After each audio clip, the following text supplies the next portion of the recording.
কেদারনাথ যাওয়ার প্ল্যান করছেন, তাহলে এই ভিডিওটা আপনার জন্য। ভিডিওটা এক্ষুনি সেভ বা শেয়ার করে রাখুন, পরে না হলে মনে থাকবে না। কথিত আছে কেদারনাথে গিয়ে আপনি যদি এই 5টা জায়গা ভিজিট না করেন তাহলে আপনার কেদারনাথ যাওয়া অসম্পূর্ণ থেকে যায়। এই 5টা জায়গা কি কি আসুন দেখে নিই। সবার প্রথম হলো রেতাসকুন বা বালির ঝিল, যেখানে হর হর মহাদেব বললে পরেই বালির থেকে বুলবুলি উঠতে শুরু করে, মানে বাবলস। দ্বিতীয় হলো আদি শঙ্কর আচার্যর সমাধিস্থান, যেটা আছে মন্দিরের ঠিক পেছন দিকটাতে।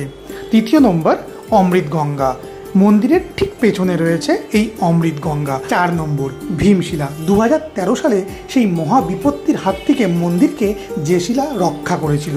নাম্বার 5 কালভৈরব মন্দির, কালভৈরব বাবাকে কেদারনাথের রক্ষাকর্তা বলা হয়, যেটি আছে মন্দির থেকে মাত্র 500 মিটার উঁচুতে। এইরকম আরও ইনফরমেশনের জন্য আপনারা আমাকে ফলো বা সাবস্ক্রাইব করতে পারেন। টাটা।